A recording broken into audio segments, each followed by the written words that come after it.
Good evening and welcome to Scotland at 7. My name is Lewis McGlynn.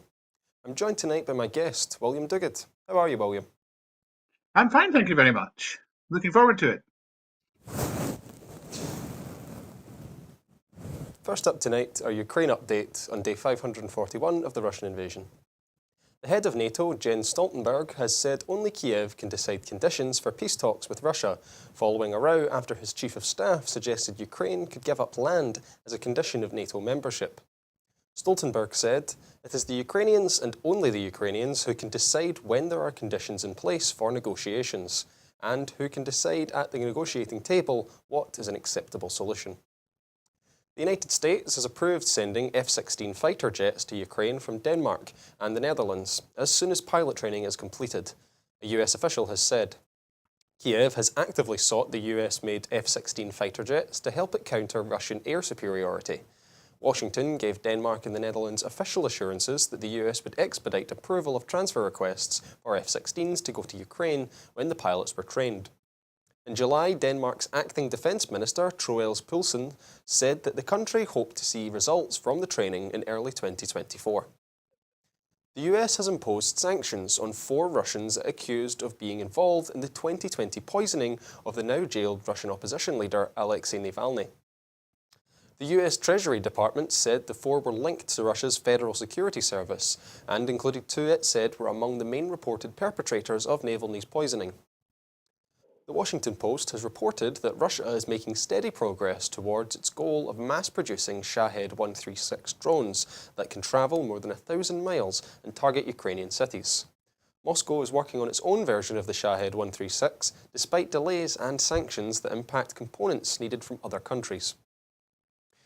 Belarusian leader Alexander Lukashenko has denied that Vladimir Putin is trying to push Belarus into joining the war in Ukraine. The US State Department has condemned Russia's continued attacks on Ukraine's grain infrastructure and called on Moscow to immediately return to the collapsed grain deal. A civilian cargo vessel left Ukraine's southern port of Odessa. Kiev has said, despite warnings from Russia that its navy could target ships using the Black Sea export hubs. The vessel reached Istanbul on Thursday. Last month, Russia pulled out of the deal that guaranteed safe passage for grain shipments from 3 Ukrainian ports. Russia's defense ministry said its forces had thwarted a Ukrainian drone attack over Russia's southern Belgorod region on Thursday morning.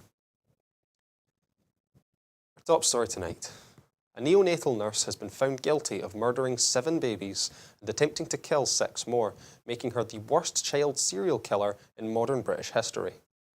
Lucy Letby, 33, was convicted of the persistent, calculated and cold-blooded murder of premature infants on the unit where she worked at the Countess of Chester Hospital in northwest England. Her victims included 2 identical triplet brothers, killed within 24 hours of each other, a newborn weighing less than a kilogram, who was fatally injected with air, and a girl born 10 weeks premature, who was murdered on the 4th attempt. Bereaved parents gasped and wept in the public gallery as the verdicts were delivered over several dramatic days at Manchester Crown Court, after one of the longest-running murder trials in recent times.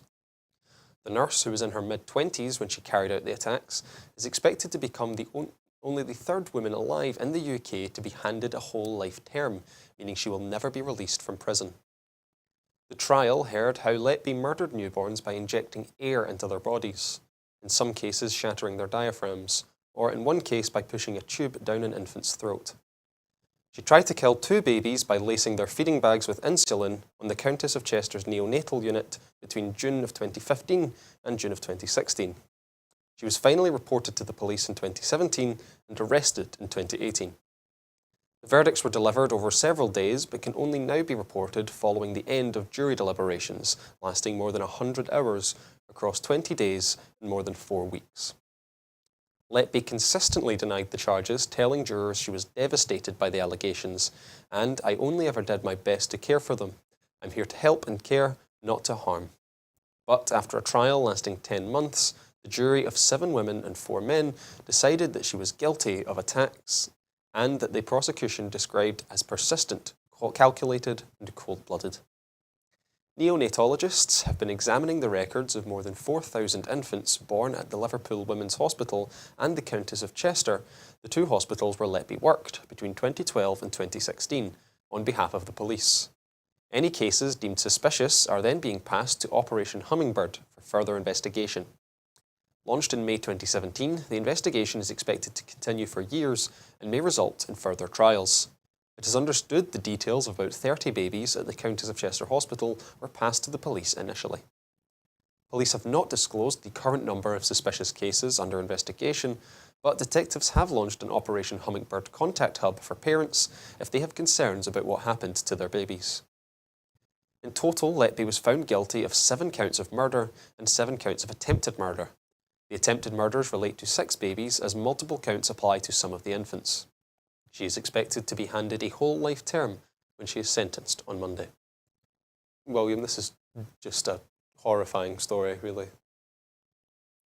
Yes, it is, and it is, as you said, the worst case of child serial killing in modern history. So we're in the same sort of category as folk like Myra Hindley and indeed Rosemary West, not necessarily always with children with Rosemary West, but nevertheless, that's the sort of thing we're talking about. It's horrific for the families, not all of whom I think have had closure, and it's a great worry for the hospital trust involved, thinking that there might be more things to find, at least more attempts.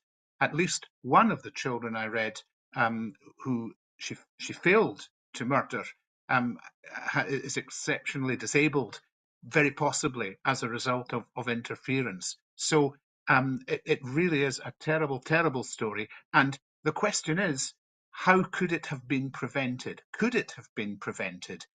Doctors were raising concerns as early as 2015 when the murders began, and it was another 2 years before the police got involved. There should have been some sort of red flag, you would have thought, with the number of neonatal deaths being greater than the average. That should be a red flag. And there should be a way of seeing where one particular person might be connected with them all. And I suspect there will be a lot of inquiring about that to come. So overall, just a very unhappy story. And it looks as if justice has been done, but there may be more unhappiness to come. And one can only feel for the people involved. Labour has rowed back from its policy on boosting workers' rights as it seeks to head off Conservative attacks in the run-up to the general election. In July, the Labour Party's policy forum changed the wording of pledges on workers' rights to suggest there may be more flexibility in its approach. The forum agreed last month to consult on this policy after entering government to properly capture the breadth of employment relationships in the UK and ensure workers can still benefit from flexible working where they choose to do so. Labour also tweaked its plan for day one workers' rights, such as sick pay, parental leave and unfair dismissal to say that this would not prevent probationary periods with fair and transparent rules and processes. Unite, the party's biggest donor, is believed to have given the changes a thumbs down. Labour have also U-turned on employment law devolution. Yesterday, Angela Rayner stated that employment law will not be devolved to the Scottish Parliament, despite Scottish Labour leader Anna Sarwar having promised that they would come in phase 2 of a delivery of more powers to Holyrood. The move to block the devolution of employment law is out of step with the General Secretary of the Scottish Trades Union Coalition, Ros Foyer, who earlier this year said, "Now more than ever, Scotland needs the devolution of employment law to outlaw once and for all the use of zero-hour contracts, giving workers security, certainty and workplace rights from day one of their employment." A recent survey from Survation found most Scots want to see employment law devolved, with 41% in support of the delivery of the powers to Holyrood. Commenting, David Linden MP said, "With yet another desperate U-turn from Sir Keir Starmer, this time one that will have a drastic effect on the rights of Scottish workers, it begs the question, what do Labour actually stand for?" Once again, Anna Sarwar has shown his words to be utterly meaningless, and once again he's folded like a deck chair as his London bosses move to water down commitments on workers' rights. That is scandalous and shows how little there is to separate Starmer's Labour Party from Sunak's Tories. William, it's beginning to sound like a bit of a broken record here with the amount of flip-flopping the Labour Party has done, isn't it? I'm afraid it is. I mean, I suppose we should really wait until we see their manifesto on workers' rights, but the signs are not good, um, because it does seem to be a bit of a watering down. I know that many unions have said okay to this, but Unite is definitely against, and that's an important thing. Um, and yeah, we just constantly see that they will not go far enough and then they roll back on all manner of things. Um, what they're rowing back here on is the redefinition of the worker into a simpler framework, as they call it. I think it's a more complicated framework. And it raises again the possibility that outfits like Deliveroo and Uber could create 0 hours contracts disguised as self-employment. And the single worker definition that they had before would have ruled that out. But now that comes back into the picture. So not a satisfactory situation at all. And they can talk about it as much as they like. The general impression for voters, certainly in Rutherglen, it's something for them to think about, because what does this party stand for? And what can their Scottish representatives promise that they will actually deliver? And if you're uncertain about that, then that makes life a wee bit difficult. I still think that no matter what, the English electorate is sick of the Tories and will vote for Labour. But I do wish that Labour would push the envelope just a little bit more in giving the impression that there'll be anything other than Tory light, with marks for artistic merit, but really no significant change to the lot of ordinary people. So I wouldn't like to be a voter in England in the next election. I don't know where they have to go if they have any sort of wish for social justice, because Labour doesn't seem to be the envelope for that at the moment.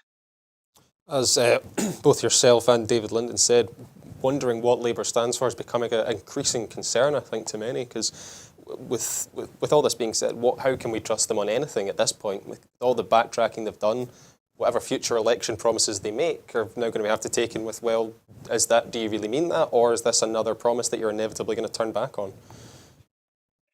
Yeah, and can your manifesto be trusted? I think they have made the calculation that they don't want to scare any horses.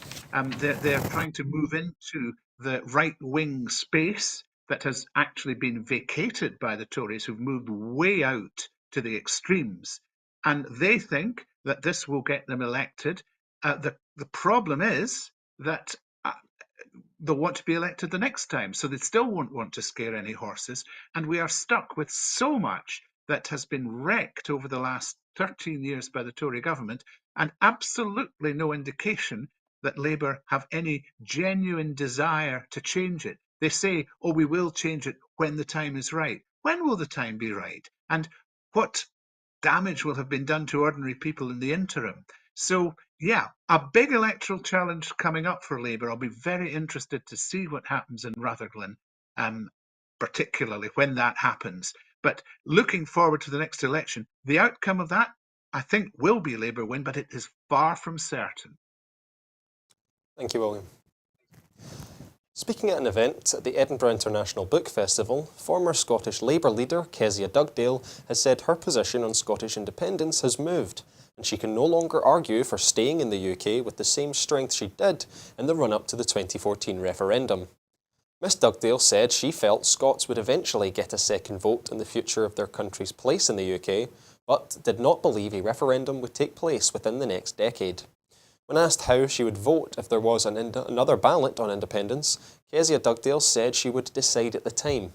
She said that doesn't mean she is ready to vote yes, adding that there are big questions we need to debate as a country and resolve. She also spoke about the need for more social housing. For me, if we have to build more houses, we have to build more houses if we have got any chance of eradicating poverty and inequality. Miss Dugdale backed calls made by the SNP for the Scottish Parliament to be given powers over immigration and employment legislation. Kezia Dugdale spent 8 years as Labour SNP and led the party in Scotland from 2015 to 2017. She is now the director of the John Smith Centre at the University of Glasgow and a professor of practice in public service at the university. She has not been a member of Labour for 3 years, citing her pro-European politics as the reason for quitting, but said she desperately wanted Sir Keir Starmer to win the next general election because I want the Tories out of office. Miss Dugdale is married to Jenny Gilruth, an SNP MSP and the Scottish Education Secretary. William, what do you make of Kezia Dugdale's apparently changing opinions on the idea of Scottish independence? Well, it reminds me very slightly of Henry McLeish's move towards just towards independence, but not quite getting there. I think there have been a lot of dinner table conversations in the Dugdale Gilruth household, and maybe some other influences from some of the guests in that house. It does indicate, I think, that Labour's stance on Brexit is causing severe pain to many members, and it's cited, as you said, as the reason why she hasn't been a member of the Labour Party for 3 years. That's actually quite a big story, isn't it? That the former leader of Scottish Labour is no longer in the party because of what London has been doing, what the London branch of the Labour Party has been doing. So I'm not entirely convinced that she will, in the end, vote yes, but she's on the journey. And this chimes for me with the impression that Hamza Yousaf gave just a few days ago, that there were parliamentary representatives in the Labour Party that were sympathetic to independence. And you kind of suspect who some of them might be, but I wonder if at some point they will put their heads above the parapet, because if they did, that would be an incredible game changer and might indeed make life a lot more palatable for the large percentage that of Labour supporters that it is said support independence. People have said as much as 40% of them. I don't know if that's true, but if some senior figures were genuinely to come out in favour of independence, that really would be a game changer. So, you know, it's fairly significant what Kezia Dugdale has said, and I hope she continues on her journey, because, you know, it'll be a nice place, and I'm sure she'll enjoy it when we're independent. But I do hope that some more make themselves known fairly soon. Thank you.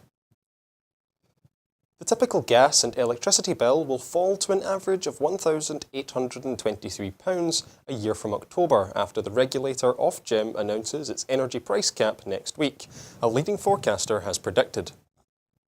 According to Cornwall Insight, the cap will drop from the current July to September level, equivalent to £2,074 a year, but consumer groups have warned that prices remain dangerously high. Bills are likely to rise again from January to an average of £1,979 a year as a consequence of the recent surge in the global gas market, prices ignited by a string of planned strikes at major gas projects in Australia, the analysts have said. Craig Lowry, a principal consultant at Cornwall Insight, said that despite the small decrease in bills from October, the energy price was forecast to remain far above the pre-crisis levels, underscoring the limitations of the price cap as a tool for supporting households with their energy bills. The energy price cap was introduced in January 2019, and before Russia's invasion of Ukraine triggered a global energy crisis, it had always sat at below £1,300 a year. Its rapid rise ever since, which prompted the government to supersede it with its own energy price guarantee, has reignited concerns that bills are unaffordable for millions of households living in fuel poverty, and sparked fresh calls for a cheaper social tariff for the most vulnerable. As many, including energy regulator Ofgem, have acknowledged, it is essential that the government explore alternative solutions, such as social tariffs, to ensure stability and affordability for consumers, Lowry said. The price cap was designed to ensure energy bills are fair by calculating what it costs for suppliers to provide gas and electricity to their customers. But millions have been pushed into fuel poverty by the record energy price rates. price cap only dictates the maximum a supplier can charge per unit of energy based on the annual consumption of a typical home. A household's actual dual fuel bill will depend on how much gas and electricity they use. William, it's kind of, obviously, at first glance, this seems like good news with energy prices going down, but in the grand scheme of things, they're not going down to where they were before, and it seems that they may be on their way back up again, so it's quite hard to find a silver lining here. Yeah, other increases are definitely in the works with the surge in gas prices of late. That's true.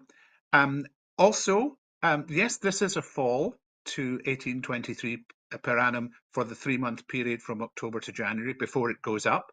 However, the assumption that's been made in calculating that is that consumers will be cutting back on the amount of energy they use. So it assumes that they'll cut their electricity usage by 7% and their gas usage by 4%, which is a reasonable assumption, maybe looking at what we've seen through the summer.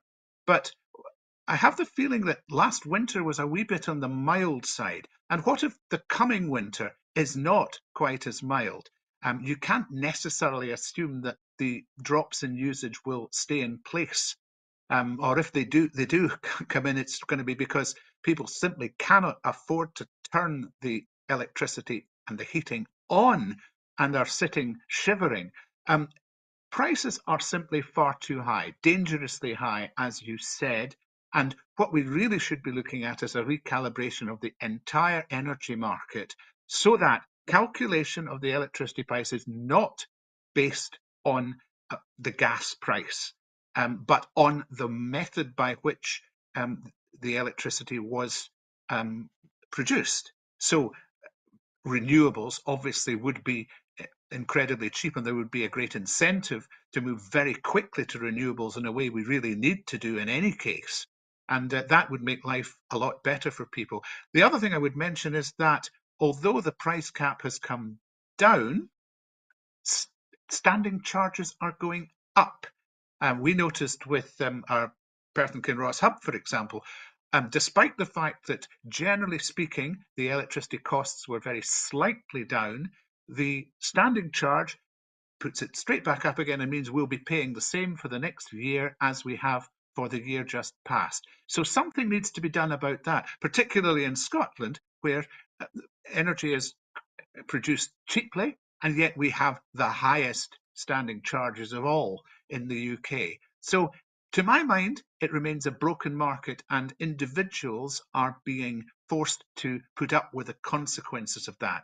And somebody really needs to grasp the nettle about how you fix that. I can't see it coming from the Tories for sure, many of whom I'm sure have buddies in the various energy companies.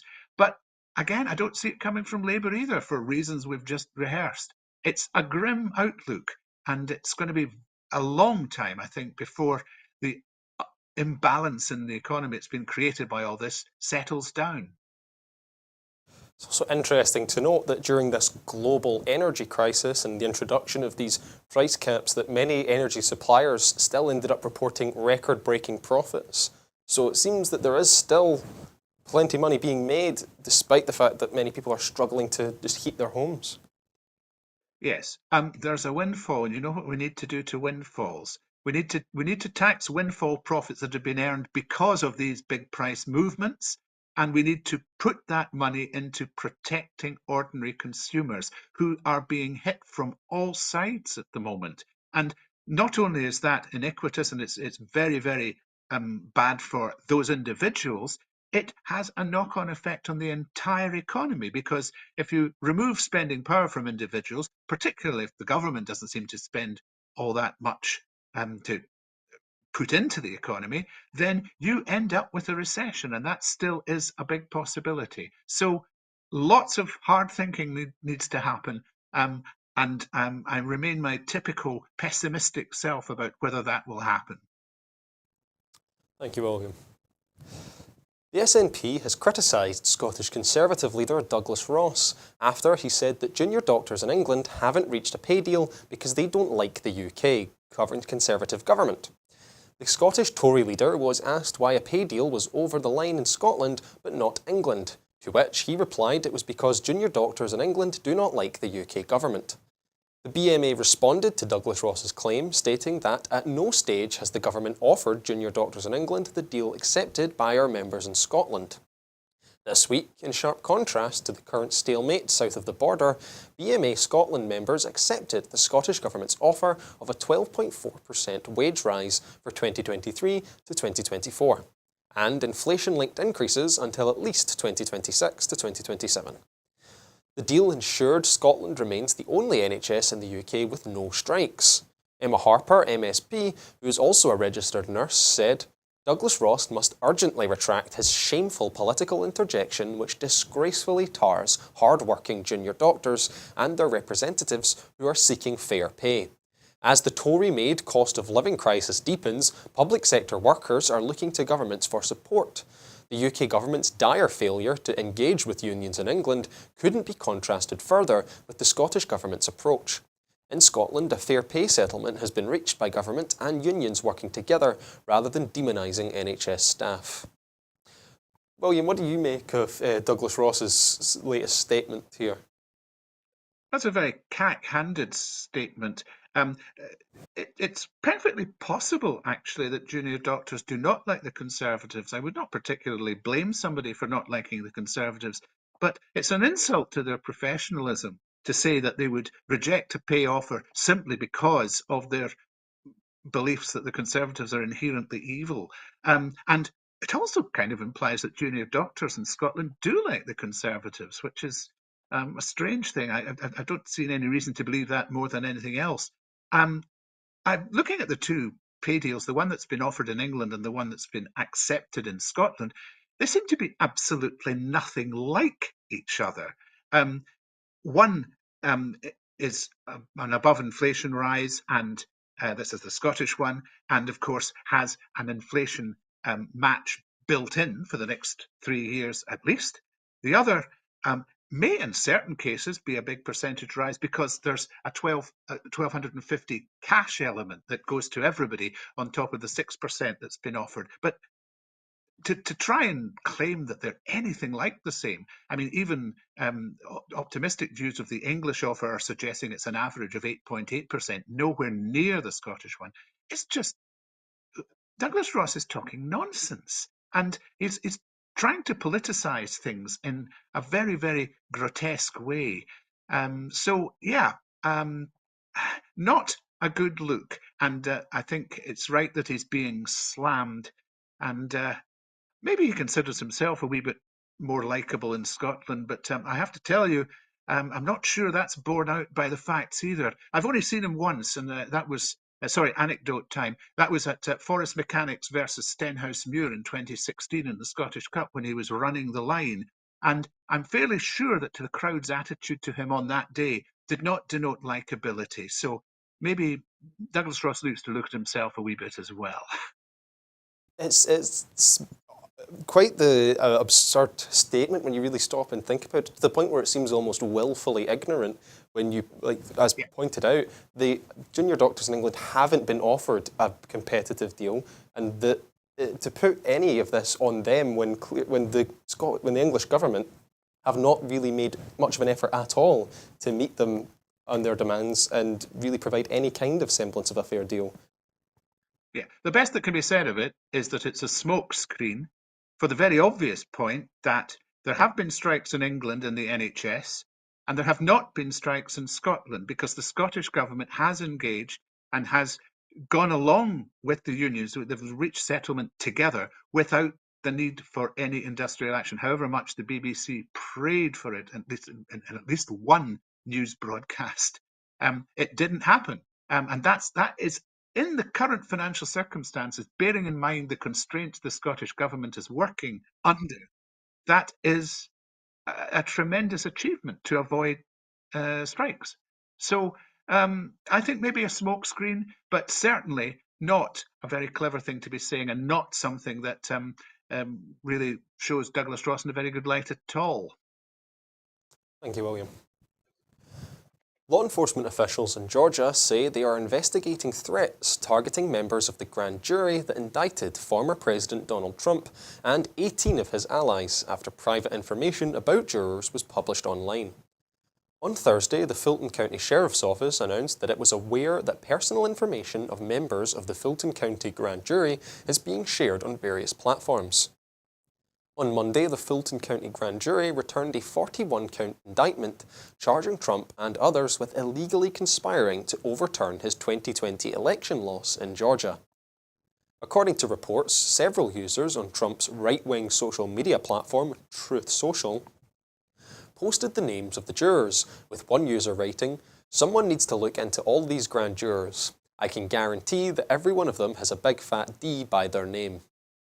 CNN reported that in addition to names, photos, social media profiles, and even home addresses appearing to belong to the jurors have been shared online on various platforms, including pro-Trump forums and websites that have been linked to extremist attacks. In Thursday's announcement, the Sheriff's Office said that its investigators were working closely with local, state and federal law enforcement agencies to track down the origins of the threats in Fulton County and other jurisdictions. "We take this matter very seriously and are coordinating with our law enforcement partners to respond quickly to any credible threat." Though the grand jury proceedings were secret, the unredacted names of the grand jury members were included in the indictment. That is standard practice in Georgia, in part because it gives criminal defendants a chance to challenge the composition of the grand jury. The indictment itself is a public record. The American Bar Association condemned any threats, as well as the sharing of other personal information about the grand jurors online. Since the 41-count indictment, the Fulton County District Attorney, Fani Willis, who is African American, has faced a wave of racist abuse online, including from Trump, who used a thinly veiled play on the N-word on Truth Social. As Trump prepares for his fourth arraignment, authorities remain concerned over the spike in political violence across the country. This week, a Texas woman was arrested and charged with threatening to kill Tanya Chutkan, federal judge overseeing the criminal case against Trump in Washington, D.C. Trump has also made threats to authorities and his rivals over his mounting legal woes, writing on social media, "If you go after me, I'm coming after you." William, obviously this is, in some ways was to be expected from Donald Trump and his followers after the past few years, but do these do these surprise you? I suppose not, because depressingly, the political atmosphere in the States is so polarized and so febrile that it's proceeding inevitably towards this sort of actual and potential violence. I suspect Georgia may have good reasons for publishing the names of jurors in the indictment, as you said, but one might now have to balance that against the fact that once the names are out, then other folks will add other information that allows you to basically stalk them. This is outright jury intimidation. I think other states do not publish the names of jurors, and therefore Georgia is an outlier in this respect, and it may need to look at that. But the wider thing, with the next election fast approaching and the indictments coming up one by one against Donald Trump, I can see this exploding into something fairly nasty, and I'm very uneasy. Having relatives in the States to whom I was talking just the other day, they are not liking the idea that after all of this, Trump might well find himself re-elected, and then what sort of retribution will we be seeing? It's something I wouldn't have imagined happening before 2016. But Trump has been a game changer, and not in a good way, and a very destabilizing influence as well. So not surprised, but depressed by it. And I just hope that it works out okay with no actual violence on any of the individuals or the reporters who've been reporting it. Obviously, this is not the first time Donald Trump has been involved in a trial such as this, but there are a few things about this Georgia case in particular that do kind of set it apart. For one, it will be the first time that the trial is actually televised as a state trial. Do you think that, and another one, that the Georgia Sheriff's Department have stated that they will be publishing Donald Trump's mugshot as they would any other defendant. Do you think these factors might be contributing to the intense response that this recent legal proceeding has been receiving?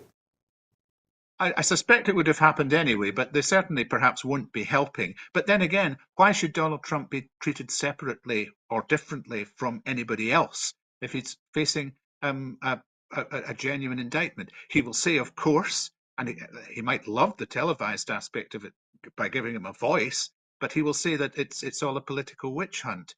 I just don't buy that. We have never seen anything like this, even in the the fairly polarized atmosphere that there's been really ever since the end of the Clinton administration. It's just ramped up incredibly.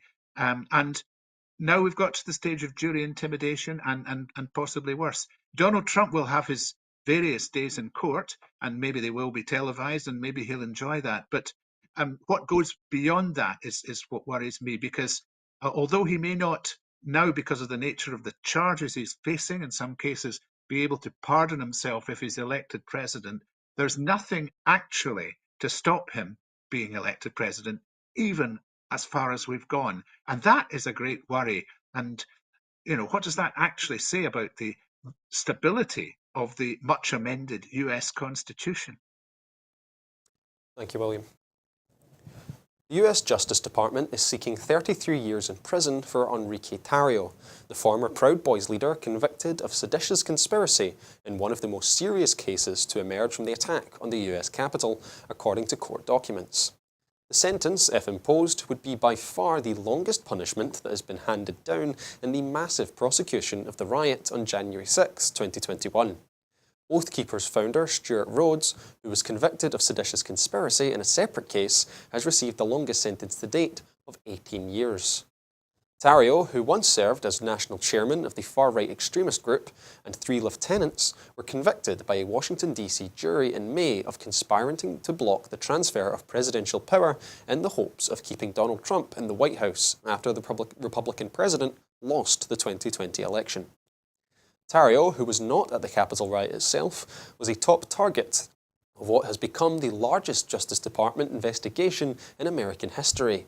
He led the neo-fascist group known for street fights with left-wing activists when Trump infamously told the Proud Boys to stand back and stand by during his first election debate with Democrat Joe Biden.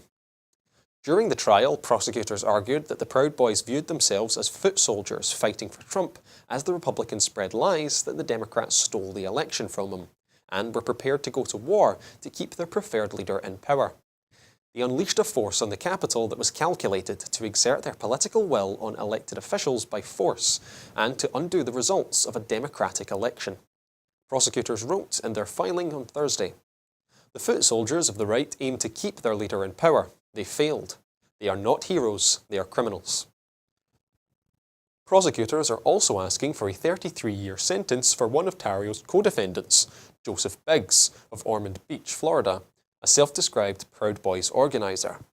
They are asking the judge to impose a 30-year prison term for Zachary Rail, who was president of the Proud Boys chapter in Philadelphia, 27 years in prison for Ethan Nordine of Auburn, Washington, who was a Proud Boys chapter president, and 20 years for Dominic Pizzola, a Proud Boys member from Rochester, New York.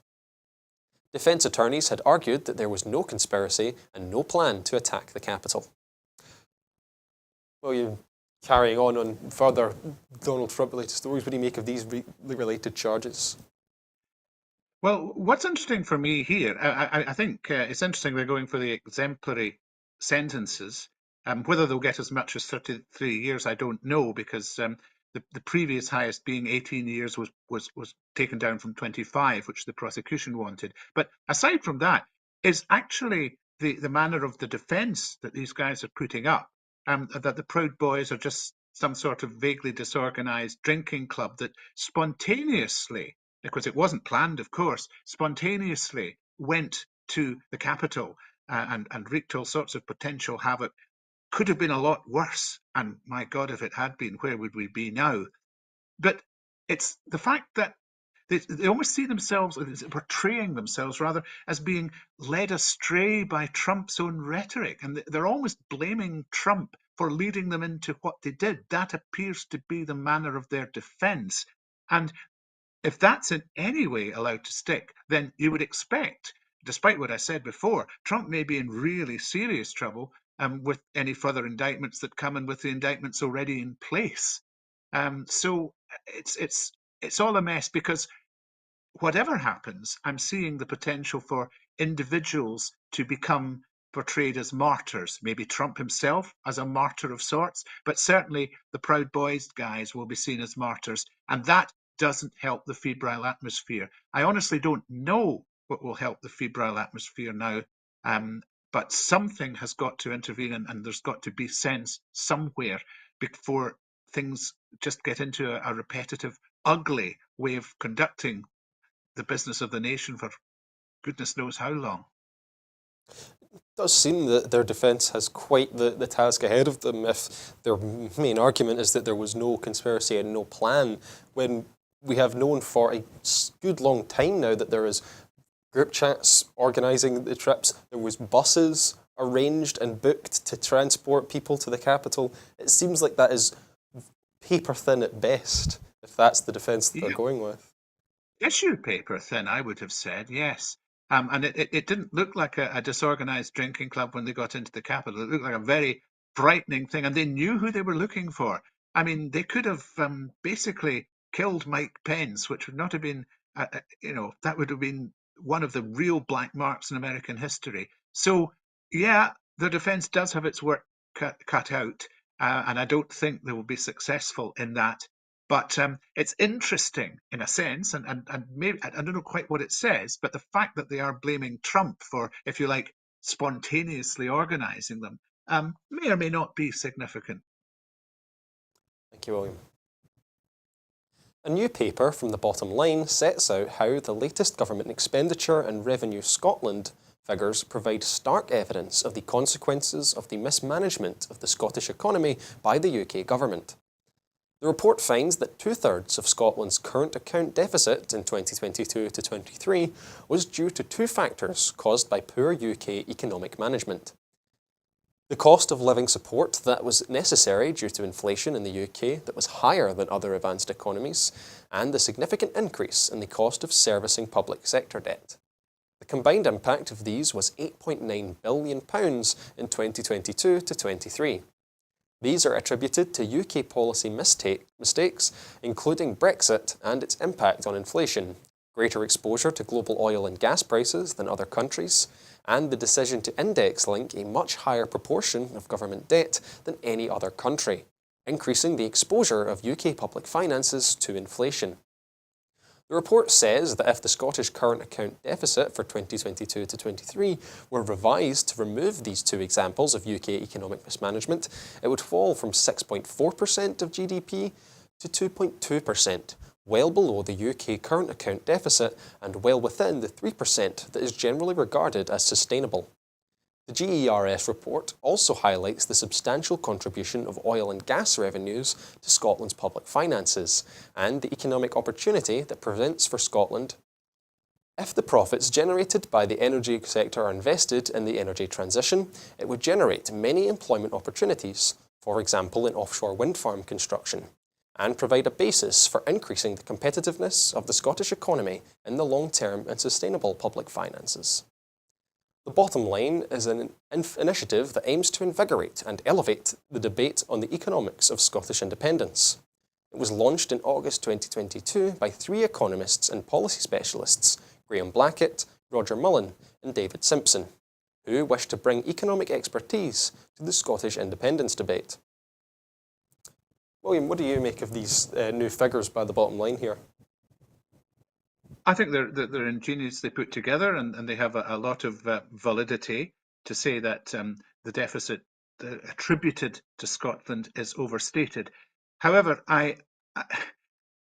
in a sense, trying to, if you like, correct the GERS figures gives, to my mind, GERS more credibility than it deserves, because its history is that it was put together by Secretary of State Ian Lang back in the 1990s at a time when Scotland was looking at devolution potentially, and just before the 1997 referendum for that.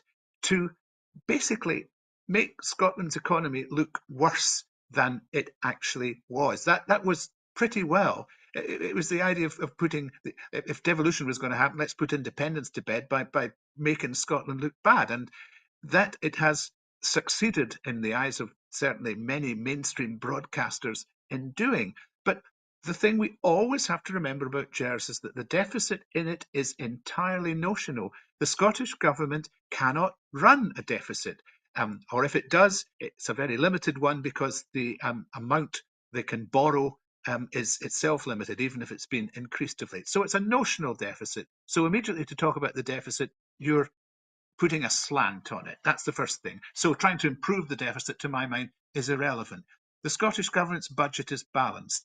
Any negative figure is created by what the UK government is doing. It's part of the spending, or in this case, it's part of the borrowing and servicing that debt. And what I think is occasionally acknowledged but then forgotten conveniently before broadcast of the GERS figures is that they say nothing about what the priorities, the spending priorities of an independent Scotland would be. They are no guide to how the finances of an independent Scotland would run. Now, I happen to think that in the years immediately succeeding independence, Scotland will run fairly large deficits because it will have to invest huge sums to reinvigorate the economy, to get away from the damage that's been done to it by being part of the Union this last period, certainly the last 13 years and possibly before, and to get itself in the same sort of framework as the North European countries that it actually belongs with, those of similar size who are doing much better. So, in one sense, I don't care if there's a deficit for the first few years, if it's being used for that purpose and if it's being used to put things on a more stable footing and a more prosperous economy in the long term. But right now, to talk about Scotland's deficit when it doesn't actually exist is a nonsense. So ingenious as the Bottom Line's report is, and I very much like the research they're doing in so many other things to reinvigorate the debate about Scottish independence, I just don't think GERS should be given the credibility that this unfortunately gives it. That was going to be my follow-up question. What do you make of the Bottom Lines as a whole and their initiative and mission to elevate the discussion around the economy and economic aspects of an independent Scotland? I think it's great, but like every organisation that makes statements in the independence debate, how do you get the word out? How many people know about the Bottom Line? Because I think it's never going to be the case that Broadcasting Scotland are going to be the only ones mentioning this, let's face it. And we can repost or retweet their stuff as much as we like, but the Bottom Line will not be heard, and neither will so many other organisations that are trying themselves to reinvigorate the debate. And that is the big problem for the independence movement, how to get the word out, how to have a proper informed debate where you can talk about actuality rather than rumour and nonsense, as so often we get forced down these blind alleys. And we have the facts, but people aren't getting to hear them. So I very much admire Bottom Line. I wish them well, and I wish we could help them get the word out better. And I'm very interested to hear from anybody who can tell me how to do so. Thank you, William. In recognition of the important contribution museums make to our communities, the sector is to benefit from a new fund for crucial repair and maintenance work. The Scottish Government is to give an additional £500,000 to Museum Galleries Scotland to enable organisations across the country to reduce their running costs and increase their resilience. Culture Minister Christina McKelvey said, "Given the current cost of living challenges and their impact on the ability of museums to run their services for the public, this £500,000 in funding will enable the museum sector to be more energy efficient. In particular, the fund will prioritise projects that will directly reduce carbon use or have a positive environmental impact. As well as encouraging the sector to be more sustainable, the aims of the fund align with our national priorities and will contribute to Scotland's target of net zero emissions by 2045. William, this seems like quite the boon for the museum sector, does it not? Yeah, A good news story to finish on, and entirely laudable aims, and the 500,000 will help. Um, the sad news is, though, it's just 500,000.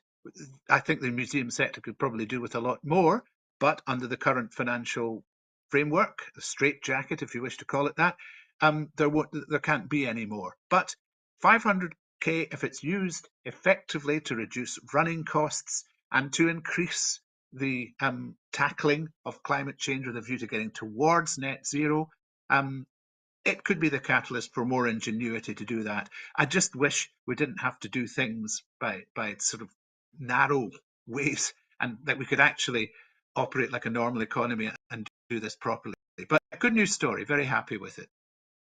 Yeah, as someone who spent countless hours going around Kelvin Grove galleries, I think this is a really good thing. I think museums can be a really good place for communities, because they're one of very few places left where you can exist without the expectation of having to spend money. And in the current cost of living crisis, I think that's always appreciated.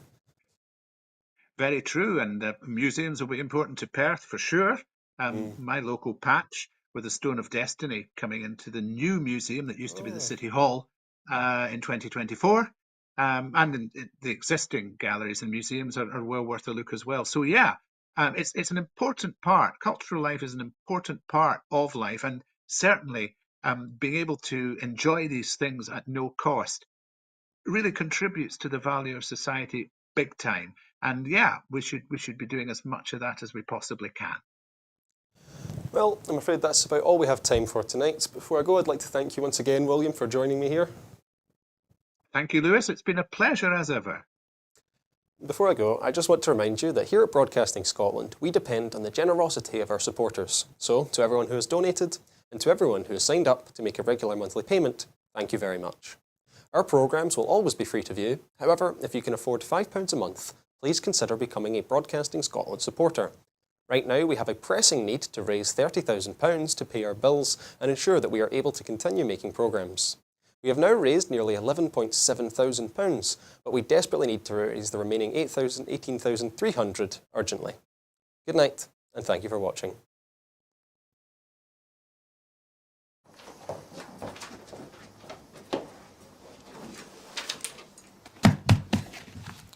Hello and welcome to Broadcasting Scotland. My name is Lewis McGlynn.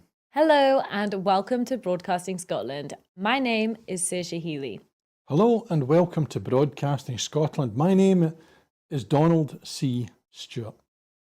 Broadcasting Scotland is Scotland's independent broadcaster, providing factual news, reporting on the issues important to the people of Scotland. We are committed to public service broadcasting, and with your support, we will produce even more programmes. Provide opportunities for young people interested in media production and broadcasting, and challenge preconceptions of what Scottish media looks like, amplifying Scotland's voice and reflecting its communities. We can already deliver high-quality live news, and we will create the highest quality programmes for you to enjoy.